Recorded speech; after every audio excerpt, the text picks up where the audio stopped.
తండ్రి మమ్మల్ని సజీవులుగా ఉంచి నాయన నీ సన్నిధిలో ఈ రీతిగా స్తుతించుటకు ప్రార్థించుటకు ఘనపరచుటకు నాయన మాకు చూపించిన కృప కొరకై నీకు స్తోత్రాలు వందనాలు చెల్లిస్తున్నాం. నమ్మదగిన దేవా స్తోత్రం చెల్లిస్తున్నాం. నాయన ఇంతవరకు ప్రభా నీ బిడ్డలందరితో కూడా మాట్లాడుతూ వచ్చినందుకై నీ స్తోత్రం. ఈ సేవకుడు ద్వారాగా మాతో మీరు మాట్లాడుతూ వచ్చిన ప్రతి మాట కొరకై నీకు స్తోత్రాలు చెల్లిస్తున్నామయ్యా.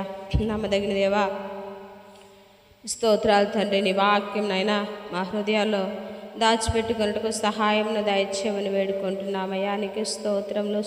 సేవకుడు ద్వారాగా మా ఆత్మీయ జీవితానికి కావలసినటువంటి ఆయా వాక్యం అనే ఆహారం మీరు మాకు దయచేసినందుకై నీకు స్తోత్రములు అందనము చెల్లిస్తున్నాం ప్రభా. వాక్యమైన దేవా స్తోత్రం నైనా. నీ వాక్యం మమ్మల్ని బ్రతికిస్తుంది, నీ వాక్యం మమ్మల్ని సరిచేస్తుంది తండ్రి. నీకు స్తోత్రాలు చెల్లిస్తున్నామయ్యా. నమ్మదగిన దేవా స్తోత్రం. నీ ప్రియకుమారుడైన యేసు ప్రభు నందు నీకు వందనాలు స్తోత్రం చెల్లిస్తున్నామయ్యా. అయ్యానైనా ప్రభు అయిన యేసు క్రీస్తు నందు ప్రియ తండ్రి లోకమునకు మీరు మమ్మల్ని పంపించిన విధానం కొరకై నీకు స్తోత్రాలు వందనాలు చెల్లిస్తున్నామనైనా.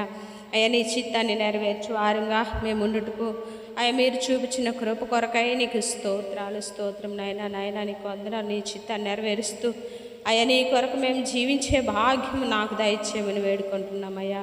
నీకు వందనాలు స్తోత్రం. దయగల తండ్రి సేవకుడు చెప్పిన రీతిగా నైనా నేను నడుచుకొనుటకు సహాయం దయచేయండి అయ్యా. నీకు స్తోత్రం. ఏ విషయంలో ప్రభా నేను అతిశయించకుండా నాకు నేను తగ్గించుకొనుచు నిన్ను హెచ్చించే భాగ్యమును దయచేయండి ప్రభా. అయా నాశనానికి ముందు గర్వం నడుస్తుంది, పడిపోవటకు ముందు అహంకారం నడుస్తుంది అని నీ వాక్యం సెలవిస్తా వచ్చింది ప్రభా. మరైతే నాయన అన్ని విషయాల్లో ప్రభా నాకు నేను తగ్గించుకొనుచు నిన్ను హెచ్చించే భాగ్యం అనుగ్రహించండి. దయగల తండ్రి నీకు స్తోత్రములు. నేనే స్థితిలో ఉన్నప్పటికీ నాయన ప్రభు నందు నేను అతిశయించే భాగ్యం అనుగ్రహించమని వేడుకుంటున్నాం. దయగల తండ్రి మరి కొందరైతే గుర్రములను బట్టి రథములను బట్టి అతిశయిస్తారు, కానీ నాయన మేమైతే ప్రభు అయిన యేసు క్రీస్తునందు అతిశయించే భాగ్యమును అయ్యా మాకు దయచేయమని వేడుకుంటున్నామయ్యా. నీకు స్తోత్రాలు వందనంలోనైనా. నమ్మదగిన దేవానికి స్తోత్రం. బుద్ధి కలిగిన కనికల వారే ఓనైనా మా సిద్ధులలో స్వాస్థమని నూనెను సిద్ధపరచుకొని పెళ్లి కుమారుడు రాకడ కొరకు జీవించడానికి సహాయమును అనుగ్రహించండి నాయన. పెళ్లి కుమారుడును యేసు ప్రభువును ప్రభా ఆయన సంఘముగా పెళ్లి కుమార్తెని సంఘముగా మేమందరం నైనా సమకూర్చబడి సిద్ధపడి అయ్యా నీ రాకడ కొరకు ఎదురు చూసే భాగ్యమును దయచేయమని బతిమాలుకొనిచున్నాము నైనా. లోకంలో జీవిస్తున్నాము నైనా క్రమంగా మర్యాదగా అయ్యా నీ చిత్తాన్ని నెరవేరుస్తూ నీ ఆజ్ఞలు పాటిస్తూ నీ యందు భయభక్తులు కలిగి జీవిస్తూ అయ్యా మేము నడుచుకునే కృపను అనుగ్రహించమని బతిమాలుకొనిచున్నాము నాయన. తెలివి జ్ఞానం బుద్ధి అనుగ్రహించి నాయన నీ వైపు చూస్తూ ఓ దేవా మా రక్షణ కాపాడుకొనుచు అయ్యా అనేకుల కొరకు మాదిరికరంగా జీవిస్తూ ఓ నమ్మదగిన దేవా నీ చిత్తాన్ని ప్రభా నెరవేరుస్తూ నీకు అవమానం తేకుండా నీకు ఘనత తెచ్చే బిడ్డలంగా మేముండటానికి సహాయమును దయచేయమని నాయన బతిమాలుకొనిచున్నాను. వందనాలు స్తోత్రించిన సంఘాన్ని మీరు జ్ఞాపకం చేసుకోండి అయ్యా. నీకు స్తోత్రాలయ్యా. వచ్చిన ప్రతి బిడ్డను జ్ఞాపకం చేసుకోండి, బలపరచండి, అవసరాలు అక్కర్లు తీర్చండి నాయన.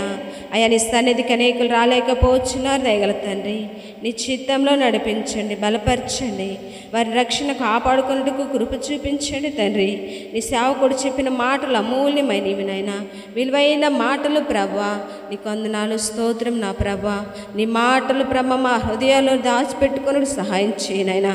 నీ మాటలు వింటున్నప్పుడు ప్రభా ఆయా వాక్యం మా హృదయంలోకి దాచిపెట్టుకొని ఆయా వాక్యం అనే ఖడ్గంతో మా హృదయాల్లో ప్రభా మళ్ళీ ఉన్న లోటుపాట్లను సరిచేసుకున్నట్టుకు సహాయం దయచేయమని బతిమాలుకొనిచున్నానయ్యా. నీకు వందనాలు స్తోత్రములనైనా. సహాయం చేయండి నైనా. నీ వాక్యం మమ్మల్ని సరిచేస్తుంది కదా ప్రభా. కాబట్టి ఆ వాక్యం విన్నప్పుడు మా జీవితాలను సరిచేసుకున్నట్టుకు సహాయం చేయండి దేవా. నీకు వందనాలు స్తోత్రం చెల్లిస్తున్నాను. నీ సేవకుడు చెప్పిన ప్రతి మాటలు నాకు మాకేనని తెలుసుకొనుచు అయ్యా నీ కొరకు జీవిస్తూ నీ చిత్తాన్ని నెరవేరుస్తూ ప్రభు కొరకు బ్రతకాలని ఈ జీవితంలో ప్రభా మేము సిద్ధపరచుకొనుచు ఈ చిన్న ప్రార్థనలు కించమని నీ కుమారుడైన యేసుక్రీస్తునందు ప్రార్థిస్తున్నాం తండ్రి. ఆమేన్.